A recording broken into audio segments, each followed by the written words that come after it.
Twisters. They're beyond any doubt the most violent storms on the planet. They represent Mother Nature in her most terrifying and humbling form. They're capable of both unbelievable feats of power and unimaginable acts of destruction. Come with us now as we explore this most awe-inspiring weather phenomena.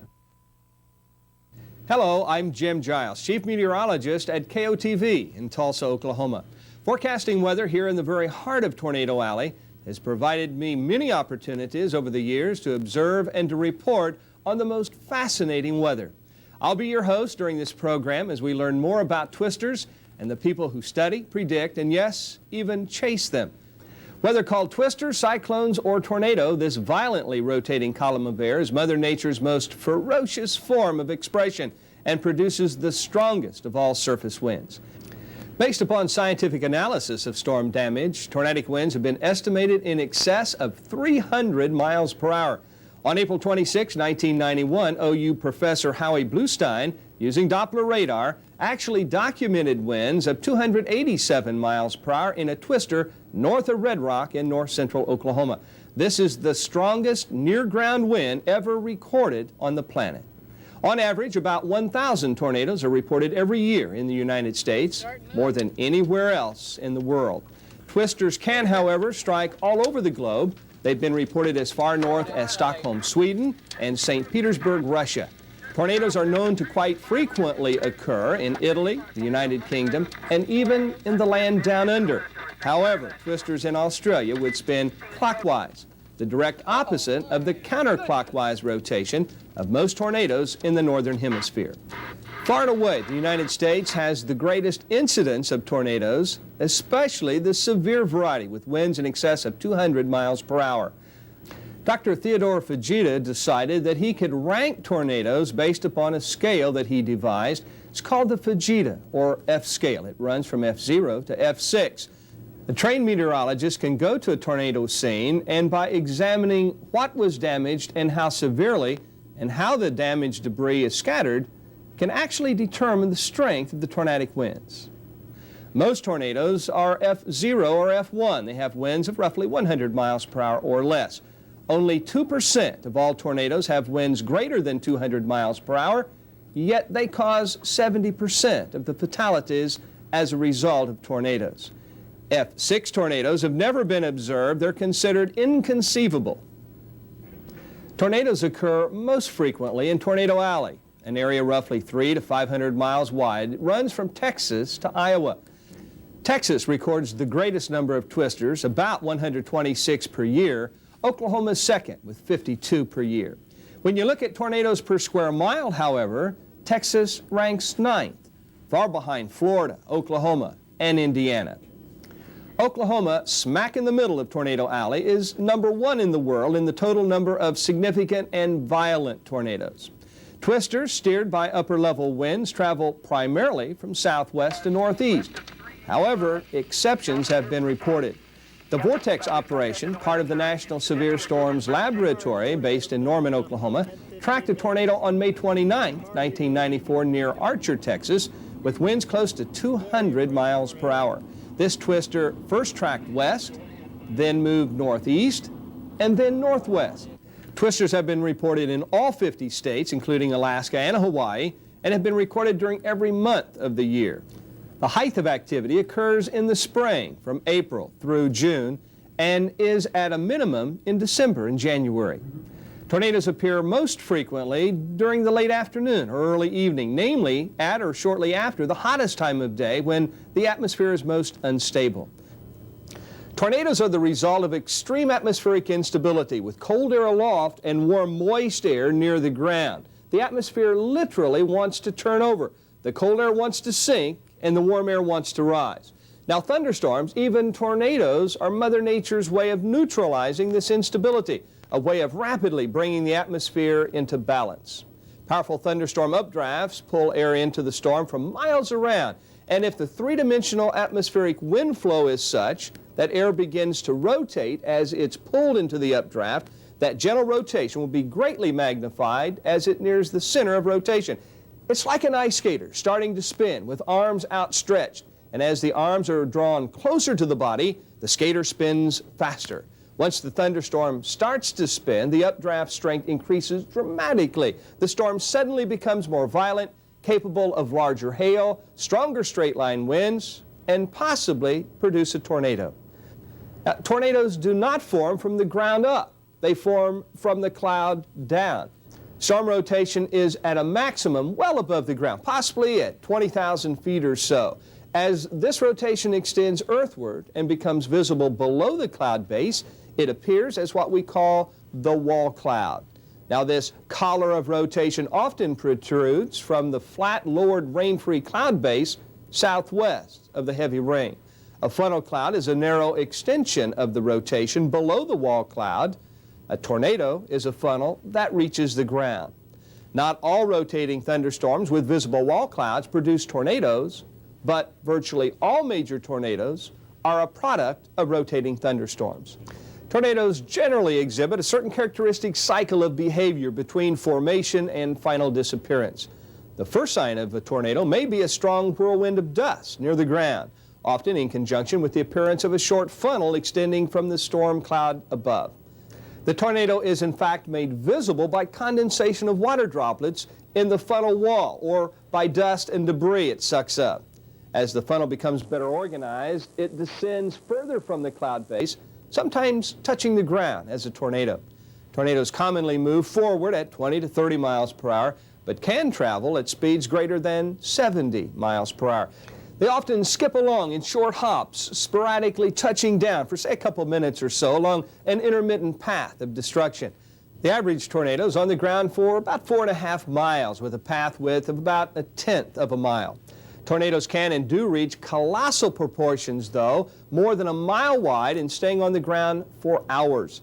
The monstrous tri-state twister, March 18th of 1925, lasted 3.5 hours, traveled a distance of 219 miles from Missouri, across Illinois, and into Indiana, and killed nearly 700 people. With a 100 to 200 mile per hour updraft associated with the tornado, boulders, trees, houses, trucks, and animals can be rocketed up into the storm for 3 miles or so. A twister that struck Broken Bow, Oklahoma, carried a motel sign some 30 miles before dropping it in neighboring Arkansas. Another twister brought devastation to Oologah, Oklahoma on April 26, 1991, destroying the high school and the town's fleet of school buses.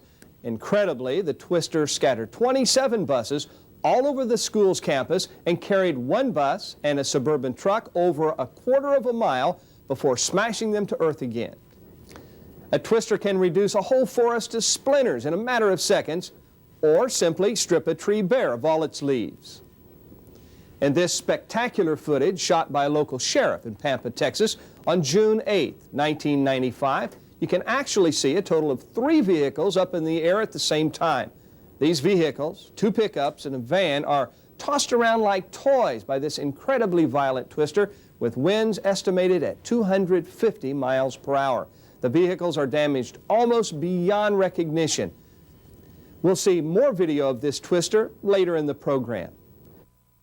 Twisters produce more than just incredibly destructive winds. Lightning will generally accompany the storm cell that produces twisters and severe thunderstorms, and is a constant threat to life and property.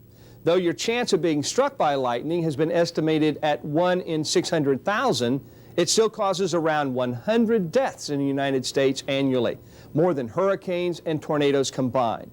You don't even want to get close. The air near a lightning strike is heated to 50,000 degrees Fahrenheit, hotter than the surface of the sun. This, of course, causes many lightning fires, especially in the western United States and Alaska. Lightning-induced fires cause several $100 million in damage and the loss of 2 million acres of forest each year. Storms that produce twisters also frequently produce large hail. In fact, the appearance of large hail is a good indicator of a possible tornado. Hailstones are formed when strong rising currents of air within the storm, called updrafts, carry water droplets to a height where freezing occurs. These ice particles fall, collect water on their surface, and then are carried upward again and refreeze.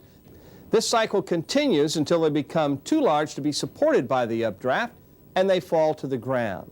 Large hailstones become deadly missiles, falling at speeds near 100 miles per hour. Hail frequently causes damage, especially when it reaches golf ball or baseball size. And softball-sized bombs have actually been reported, with the record reaching an incredible 6.9 inches in diameter. Annually, nearly $1 billion in property and crop damage can be attributed to hailstorms. Twisters are also frequently accompanied by torrential downpours with the potential of causing flash flooding.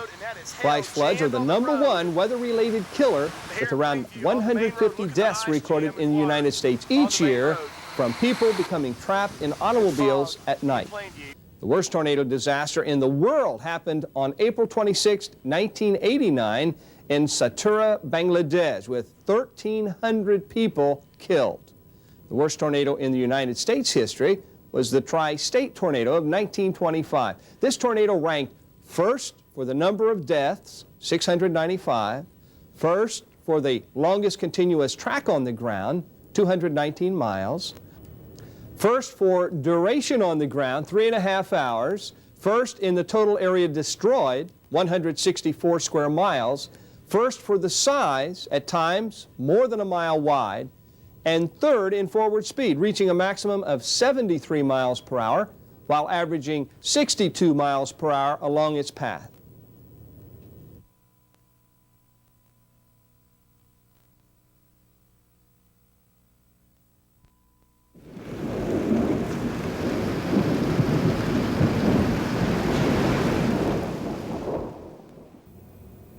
The National Weather Service is perhaps the backbone of weather forecasting for the United States. Today, the National Weather Service has 252 weather stations across the nation with a vast network of radar installations, weather satellites, and many other weather data gathering systems. Coupled with an army of highly trained meteorologists and support personnel, they're well suited to the task of providing 24-hour weather information, forecast, and perhaps most importantly, severe weather detection and warnings. We'll now go to the Tulsa office of the National Weather Service, which is in the middle of a major technological overhaul, making it a prototype for the next generation of weather stations. Don DeVore, meteorologist in charge, and meteorologist Steve Peltz will be our guides. A considerable amount of lives are now being saved across the nation today because of the new technology. Before, we didn't have the warning capabilities. The people didn't know what to do. So the Weather Service doing preparedness outreach along with the warnings have really, the people know what to do when a warning comes. This is the WSR-88D. It's the new Doppler radar system that's been installed during the early and mid-90s across the country, and it's really revolutionized the way that we put out our storm warnings. It's a standard radar that most folks are used to seeing in one respect, the hot colors showing the more intense storms, the cool colors showing the lighter precipitation. But there's also the Doppler capability, which is much like law enforcement traffic gun, where we can measure the movement of raindrops, hailstones, whatever in the atmosphere moving toward or away from the radar, and that helps us pick up wind patterns that lead to possible tornado formations. So what you see here on the left screen is the Doppler velocity from a storm back in April of '95. This eventually resulted in a significant tornado that struck the community of OK, Oklahoma. And it's a unique storm in that on the right side monitor you see a lot of hot colors. You see a lot of reds, but no real patterns that distinguish this storm here moving into western Muskogee County as the one that would eventually produce the tornado. The radar is good, but only a trained human near that storm can actually tell us that we do have a tornado and that it is on the ground.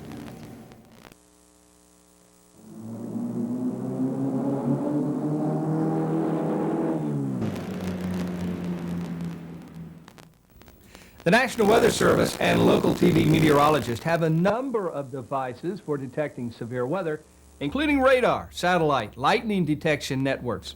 However, another important tool for observing thunderstorms and tornadoes is the trained eye of the storm spotter, or storm chaser, as they're sometimes known. Weather radar is used to detect severe storms. Now, conventional weather radar will indicate areas of precipitation and its intensity. It does not, however, detect cloud formations or wind fields associated with storms. Doppler radar, on the other hand, will map the air motion inside a storm. It is impossible for any radar to detect every severe weather event in its coverage area. And on occasion, radar suggests severe weather when, in fact, there's none. This is where the storm chaser plays a vital role. We'll go out in the field for a report from Jeff Petrosky. Jeff has been a storm chaser and spotter for over 2 decades. When storms are brewing anywhere in Tornado Alley, you can bet Jeff will be there. Jeff has shot some of the most exciting storms ever captured on video. Hey Brian, remember last time we was on this road? Yeah, it was April 24th, 93. Yeah, last time we was on I-44 here heading east, over to Catoosa. That big tornado was hitting the truck stop about this time. Yeah, that was a wild storm. I remember coming out of the rain, and the hail, and watching the tornado on the monitor here, and literally we realized the tornado was right in front of us as we came out of the rain. Gary, Mike, Gary, tornado on the ground on I-44. There's damage everywhere, Mike, Gary, David, who's on the phone? Mike, stand by. Tornado on the ground on I-44. Cars split, we got numerous people injured. I-44, tornado on the ground. Yes. All right. Cars. Here, guys, this is incredible. I got cars slipped everywhere. That's a big one. I know. That's great. Oh my God. Yeah, it was big. Here goes the video, guys. Pretty wide, too. Yeah. 1405, guys, shoot video. With cars, everything. I got this. Lane, this is Jeff. Give me the direct number I need you on the air right now. I've got numerous injuries. I've got cars flipped on I-44. The whole place is blown away over here by Catoosa. I got major damage. Give me the direct number. Get me the direct number. Yes, give me the direct number. Give me that folder right now. Give me the folder. Let me talk to Gary. Yeah, I better not roll down that one. Gary, I've got cars. I've got about 40 to 50 cars flipped on I-44 at 161st East Avenue. Cars. I've got people trapped and hurt all over the place. I've got a guy running up to my vehicle right now, filming. I've got guys. Hang on. We got help coming on the way. There's someone down in the ditch. Okay. Is he dead? I don't know. Okay. I don't know if he's dead or not. Here, She's dead. Okay. Hey, I'm gonna have somebody else start driving. Okay. Let's change gears. Go ahead, Brian. As soon as Mike gets done here, I'm changing gears with you guys. I've got to film. You there, Mike? That's just a car truck, Jeff. Mike, you there? And some are splattered inside. If you want to see it.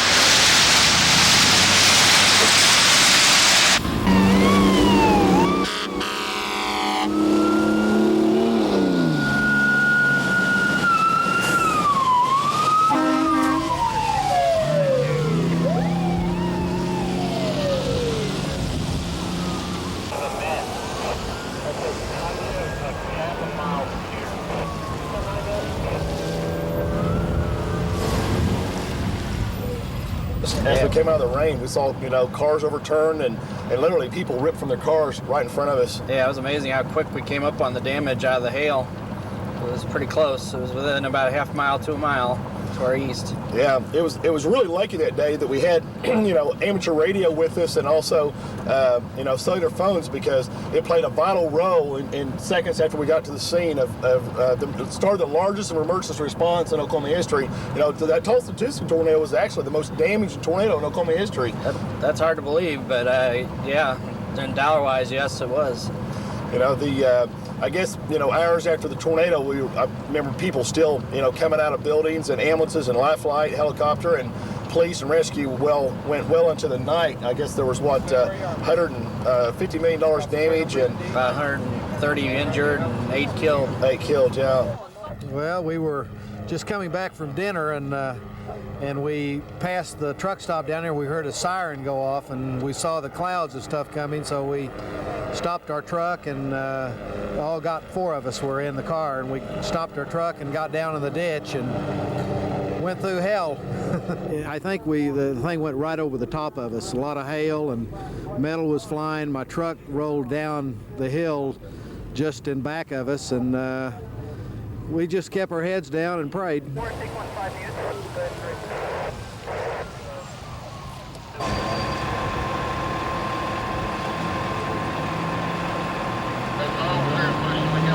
Yeah, I remember as we came across the Red River just east of Gainesville, listening to the ham radio traffic, and the scanner traffic out of Gainesville.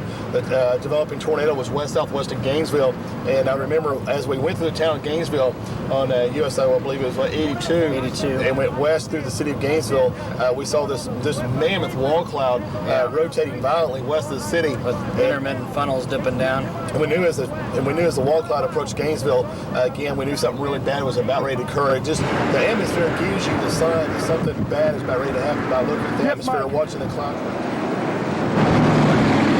Tornado's on I-35, Mike. I see it. It's going on the west side of Gainesville. It is on the ground doing damage. It's on I-35 right now. It's just to my northwest, about a quarter of a mile, and it's on the ground. I've got south winds over 85 to 90 miles an hour. The tornado's now on I-35. The tornado's now crossing I-35. I got lots of debris in the air, Mike. There's lots of flying debris around the tornado now. The tornado's now crossing I-35. Mike, it looks like it's about a quarter-mile wide tornado. It's now winds are gusting at about 85 out of the southwest. Here I go, Jeff. Found it. Debris.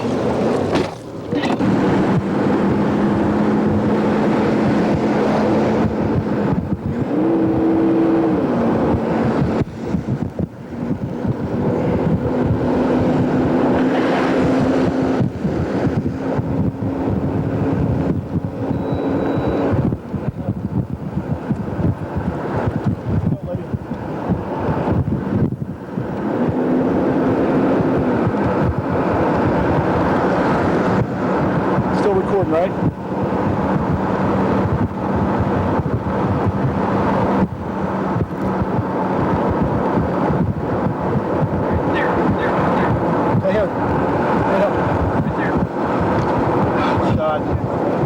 I gotta stop, buddy. Still filming. Where's my map? Where's my phone?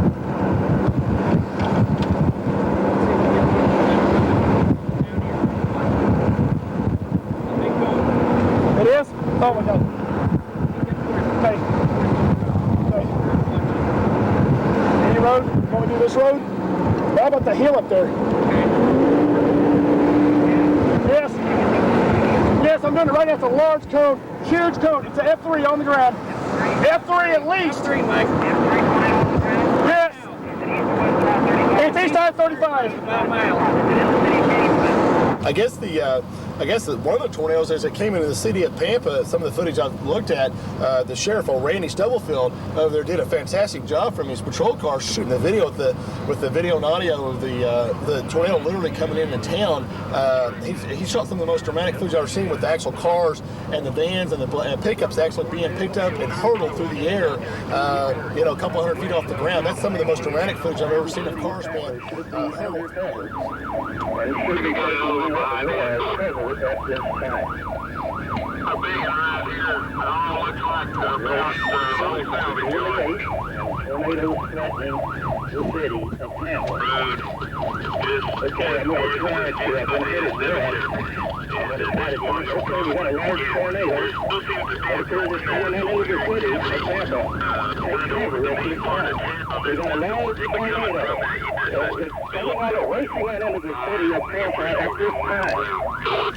It appears it's time from my vantage point, and we're pretty close to the cover.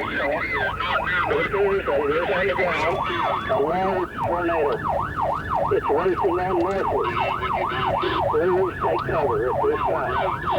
Mike, everyone at the studio should be under cover. It appears to be on the ground. I see lots of debris.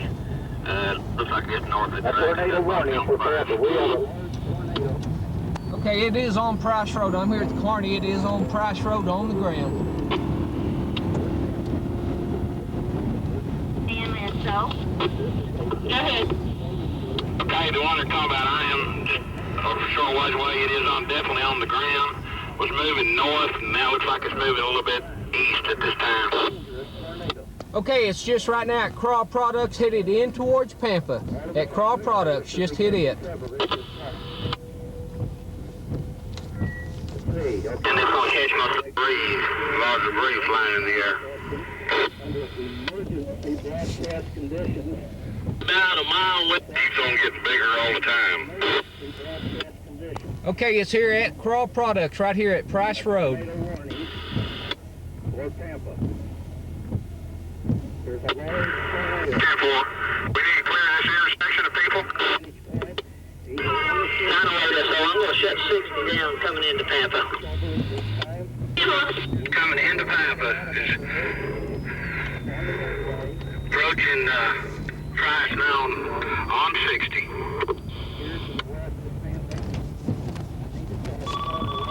Man on the road. Hello.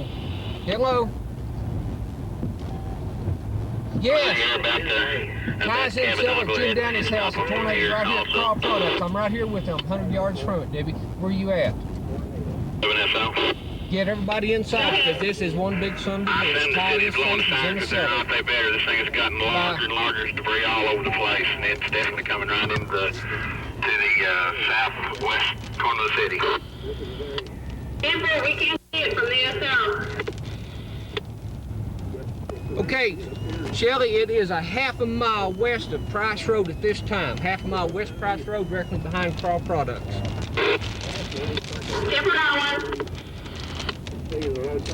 Oh, we've got a lot of traffic coming down McCullough there.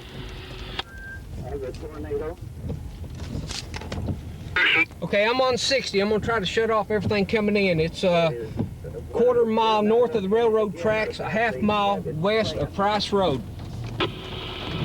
Shut down 152.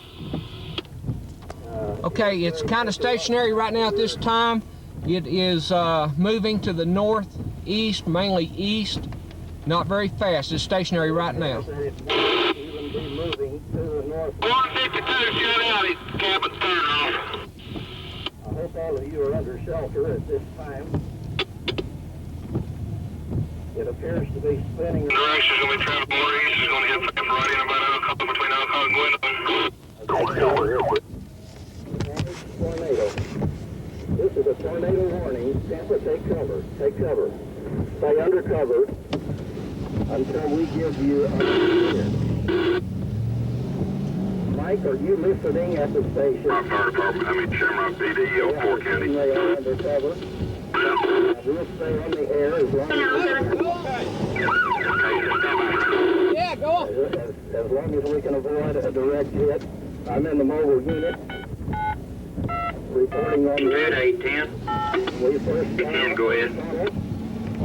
How far west of town is that tornado that's on the ground? The tornado warning. I'm here on Highway 70, just past McCullough. It's off 907 now on that. Go ahead. I'm going to try to shut this into McCullough down if I can stay in here. Keep stopping backing up. And eventually... I've got this in there on Hobart. Right now, the base of the tornado up there, stay over ready up. in size. Before, I'll be right here. It's been Okay, it's going to be coming in. difficult to It's right there. It looks like it's at 2 p.m. right now. and stay out of its path. Now, I do not have information to know how, if this is indeed brought into the city or not. Give me an update. It is still on the ground. 10-4. If it were to head directly north from its current location, it would be approximately 10, engine 1, west on Highway 60, west on Highway 60, at 10:50, a car's turned upside down. I've been unable to notify the ambulance crew at this time. The sheriff's office has been notified. Be advised there is a... Be careful, you're almost there. Okay, it come across right now at the intersection of Alcock and Price Road. Alcock Price Road is going to be a little bit north. It's going into the city at this time. 10-4.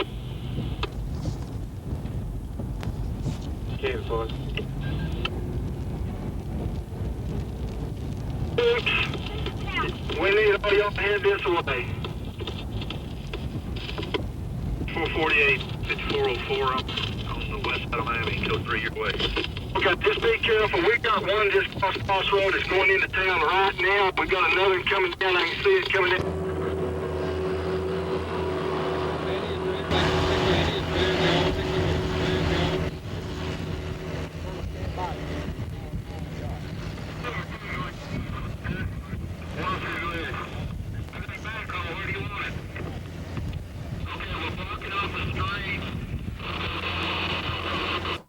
was, another day, kind of in that same general area. I guess it was like April the 20 or early May. There in Ardmore, the Ardmore tornado this last year on I-35 when it hit the Urinal plant in that area. Yeah. I remember that day. It was dominated by a lot of thunderstorms complex in the morning. And everybody was going out to western Oklahoma along the dry line. And all of Oklahoma had rain-cooled air. Yeah. It worked over most of Oklahoma.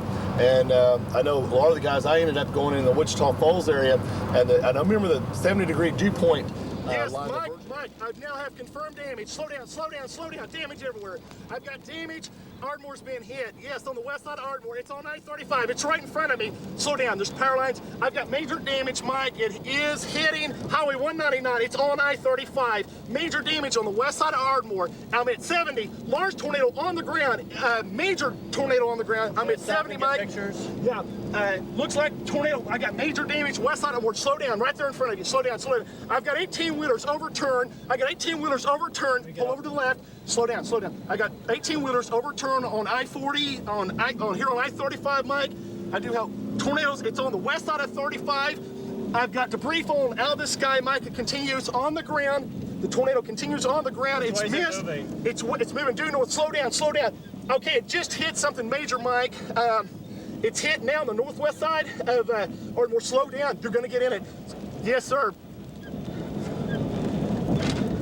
It's west of I-35. Michael. It's hit major damage. It's hit the Uniroyal plant here. I've got major damage at the Uniroyal plant. It's totally destroyed the Uniroyal plant. Totally destroyed the Uniroyal plant as it continues to move north. The Uniroyal plant, I see smoke. I see fire pouring out of the Uniroyal plant, Mike. There's multiple cars overturned on I-35. There's debris falling out of the sky everywhere, Mike. There's large tornado continues on the ground, moving due north. It's about 100 yards west of I-35, Michael, and it's continued to move due north. The tornado has hit the Uniroyal plant, has sustained major damage. I see fire, I see smoke billowing from the Uniroyal plant. There's water sprinklers, there's major damage. There's many cars turned over on I-35. The tornado continues, Mike. It's weakening slowly. It's now 2 miles northwest of downtown Ardmore. It's west of I-35. It has done major damage immediately west of I-35 on Highway 70, Mike. It's done major damage in this area. We have now ambulances and highway patrol pouring into the area. There's major damage in Ardmore, Mike. We didn't need this, but we've got a major damage here in Ardmore on the west side.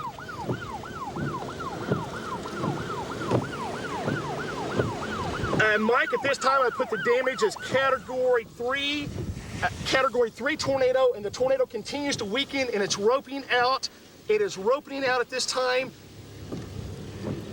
Mike, the actual tornado, where it's coming out of the cloud, it's coming out of the cloud on the east side of 35, but it's angling back to the southwest about a good mile. It's a big rope tornado now, and we're continuing to shoot footage of it. The tornado is angling really heavily. It's winding down. It's totally going away now. It's leaning. It's about 2 miles long, and the tornado continues on the ground with damage, continuing on the ground to northwest of downtown Ardmore. It barely missed the heart of Ardmore City.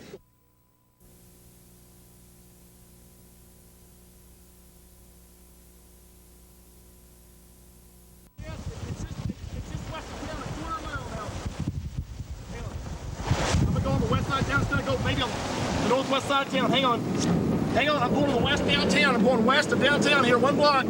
Tornado's now 1/4 mile west, southwest of downtown Ryan. Tornado on the ground. I don't know, stand by. It's coming right toward downtown. That is, please, over there.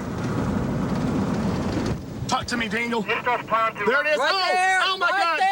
4 blocks west of downtown. Stop. That's this break. We're going back on. Hang with us. Stop. It's almost into town, Mike. Got a picture. Okay. Send out clear it out. Later, clear it out. Send a picture of that. Jet is going to hit Ryan. Yes. We're on the air with Patowski. Stand by.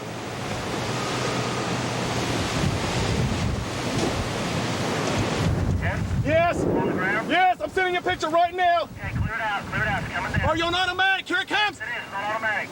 Here it comes. Here comes the tornado right now.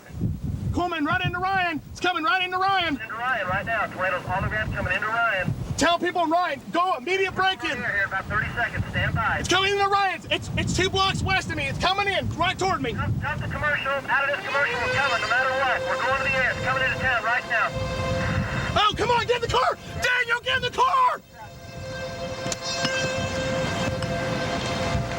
debris everywhere. Move. Get out of here. I am. Okay, a tornado is now moving into Ryan. Oh my God, there it is. Everything's blowing up. Coming into Ryan. Just go out ahead. Mike, debris on the ground. Yes, tornado on the ground, Mike. Hang on. There's the first one from Ryan, taken about 2 minutes ago, as it was moving into the southwestern side of town. Jeff, are you still with us? Yes, I am, Michael. Give us an update.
This window right here, exploded good, shattered this window, and came out the other side. And we're gonna film this back here in the back. Come and look at the back of this back here, dude.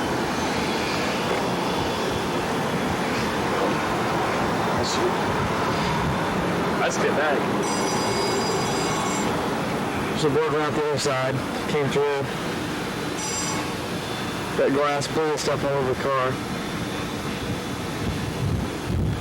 This one here is shattered all the way through. We're trying to tape it up. This one is completely gone.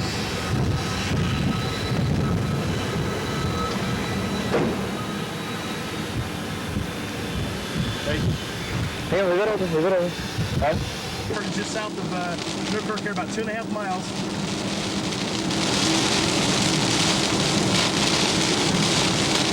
That is correct. The rotation, there's broad scale rotation, and on the south end of the wall cloud, tornado on the ground. A bigger tornado on the ground on Highway 177. It just hit something. Tornado on the ground right in front of me. Tornado's on the ground. 177, 2.5 miles, 2.5 miles south of Newkirk. It's on Highway 177 now.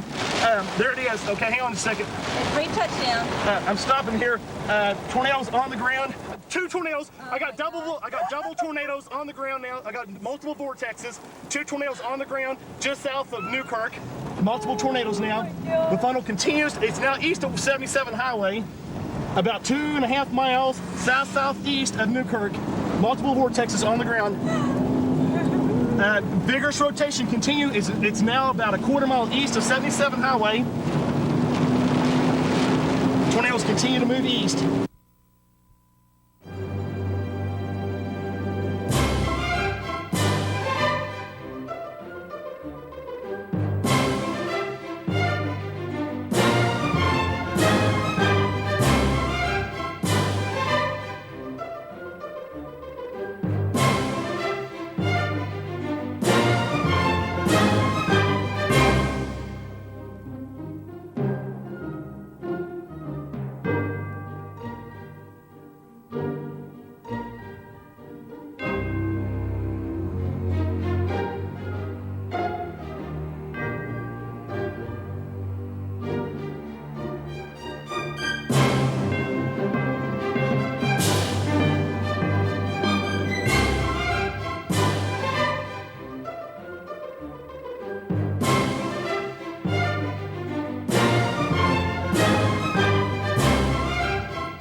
The following information is very important because it could save your life and the lives of your family. Here are some important storm tips to remember. Look and listen for a series of pouches or projections down from the storm base. Large hail, heavy rain, strong winds, and frequent intense lightning is a good indicator. A bulge with rotary motion at the base of the thunderstorm cloud.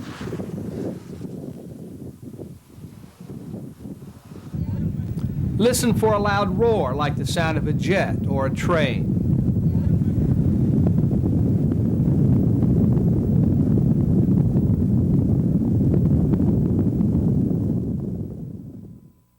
Watches and warnings, you should know the difference.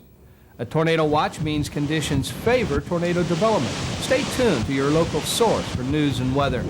A tornado warning, on the other hand, means a tornado has been reported or is indicated by radar. Take cover immediately if you're in or near the warning area. Most tornadoes occur in April, May, and June and touch down between the hours of 3 p.m. and 9 p.m., but can and have occurred in every hour of the day, every month of the year. What is safe shelter? A basement or storm shelter is best. If neither is available, seek shelter in a small room on the ground floor near the center of the building. Never choose upstairs locations. Tornadic wind speeds increase with height above the ground. Choose rooms in the north and east sides of your home if no interior rooms are available. Stay near the innermost walls because tornadoes usually travel from southwest to northeast. Always avoid rooms on the south and west sides. Choose a small closet or bathroom, taking shelter within the tub if the bathroom is appropriately located and there's no glass tub enclosures or large mirror nearby. Small rooms are less susceptible to collapse. How can you protect yourself?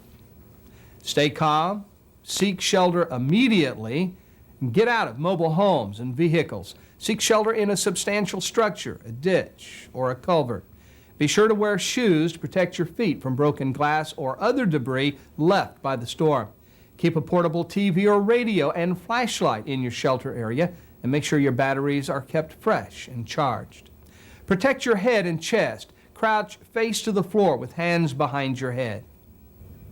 Cover yourself with blankets, pillows, or coats. Hide under sturdy furniture. Avoid candles, gas lanterns, and oil lamps, all with open flames. If you're at a school or office, go to the designated shelter in the interior rooms or hallways on the ground floor or at least the lowest floor possible. Avoid auditoriums and gymnasiums. So when we issue a warning, we really mean business. And just to reinforce the information I just gave you, we have interviewed some survivors of tornadoes. Let's hear what they did to survive. I was in bed about, 11:30-ish somewhere. It was a little bit after 11. The power went off, and it started raining real bad, and it started hailing. And I got 2 new vehicles, and I was concerned about the hail busting the windows out, and jumped up and was going to go outside and pull the van in the garage, and realized, it was hailing too bad to go out there and get it. I was standing on the porch when I realized that it quit raining and quit hailing, just a split of a second. And it was real calm, and then just that quick again, the wind started blowing about 75, 80 miles an hour, and you could actually hear the tornado coming over the top. Went to go grab the door to get back in the house and couldn't open up the door because of the vacuum on the outside, and I had to beat on the door to let my wife get me back in the house. Finally, I just got the door open and tried to shut the door and couldn't get it to shut, and I managed to climb down the hallway to get into the bathroom where my wife was at with my children. Well, basically, we had just come in from church, and we'd put the boy there. We've got 2 teenage sons, and they'd already gone to bed, and I'd gone to bed, and my wife heard it raining, and she got up to start closing the windows, and came back in and said it's starting to hail. And just shortly after that, she said that the electric was off. So I got up to just kind of check and set some battery clocks, and I began hearing a noise way off in the distance, and after just a couple of seconds I realized that it wasn't any normal noise, and I told her to get the kids and get in the hallway, and they made it to the hallway, which is in the center of the house. And I got a mattress and put over them, and then I weighted the mattress down, and literally just watched our house come apart. You know, one room, and then another room, and then the entire roof took off. The wind was blowing at such a force that it was literally blowing the windows completely out, sucking them into the house. That's the only injuries that we had is the blowing the glass out, and it would suck it through the house and got some cuts on the legs and arms and stuff like that. Other than that, we walked out unhurt.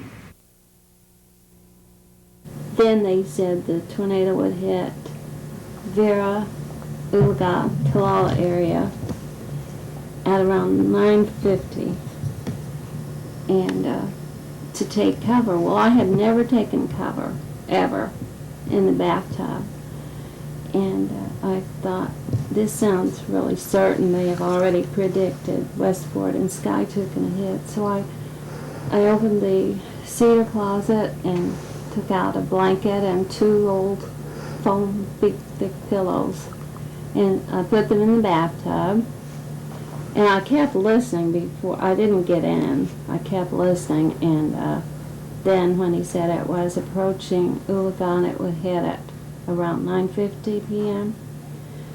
I got in the bathtub and put the pillows over my head and body because they were long, and then the telephone rang. And I thought it was my husband who was at work at American Airlines. And I decided I'd better go answer the phone. It was in the bedroom right next to the bathroom. And I went to answer the phone, and it was a friend calling from Claremore to see how it was doing in Ulaga. And I told her, and she said, well, quick, run back to the tub. So I had barely gotten back into the tub, and I was still listening to the headset. Well, this time it was my sister from Tulsa, and she's very panicky when it comes to storms. And I also told her, I said, Mary, it's supposed to hit in 2 minutes. And I ran back to the tub, and I had this in my pocket, and it jiggled onto a religious station, and a girl was singing Turn Your Eyes Upon Jesus, and I just started singing it because I love that song, and I was trying to like whistle while you work. I was trying to sing to keep away the fear, and so I sang and got back in the tub and was in the tub and singing when I could hear it coming, and I pressed these into my ears with a pillow over my head, trying to not hear it, but I knew that was it. It was so loud. And I was really even kind of like in a dream saying, is this real? Because I'd heard it, the warnings before, but never heard a tornado like that. And so, of course, I felt the force of it hit the house, and the suction was real great. I was pushing my feet against the end of the tub, and I really remember this thought going through my head that I wonder how bad it will hurt when I go up through the roof. And because you can't imagine, you could hear, so much noise. And then I could hear that it was going on, but glass was still falling and breaking, and the walls were still falling, and boards were falling down. And I stayed in there quite a while. I don't know how long, because I didn't ever look at the clock again. I had my light in the bathroom, and I had my radio. I had my shorts on and clothes on, but I had forgotten to put on my shoes. I had no house shoes in there, or I was barefooted. So I had felt something brush my arm. It felt like someone touched me in the bathtub. And So when I got up to look for my shoes, I was shining the light around, and there was a religious tract that came into the tub, and it was entitled, it had a picture of Jesus, and it said him. And we found out later that it came in a sack of peanuts that my husband had bought probably a couple of years before. You know, on the side of the road, they'd put this tract and the peanuts, and I don't even know where it was in the house. But the door was shut, but it sucked somehow through the door. It wasn't shut after the tornado, but I started walking on the edge of everything, but there was glass everywhere. I used my light, but I never did cut my feet. I went to the front door and looked out. Of course, it was gone. Both doors were gone. And I thought, it was getting so bright in here, and it had rained and hailed just terribly hard before. And I looked up, and there was no top to the house. That's the first I realized that. And I stood there a long time with my light shining it, because you could hear the siren. We have seen some of Mother Nature's most incredible acts in this program. Please remember, though, when you're faced with violent weather, the most important thing is to stay safe. Seek shelter immediately. Most of the footage seen in this program was photographed by professionals who are experienced in dealing with these dangerous situations. I truly do not recommend that you try storm chasing on your own. Storm chasing is for professionals only. Don't try it. It's simply too dangerous. Twisters are scary and can be deadly. On the average, 92 Americans die from tornadoes each year. Respect Mother Nature's power, and remember that more people are killed each year by lightning and floods than tornadoes. If tragedy strikes your community, get involved and provide aid and assistance. Perhaps join a volunteer organization like the Red Cross or Neighbor for Neighbor. Donate blood and money. I hope you've enjoyed our program, and remember, stay safe.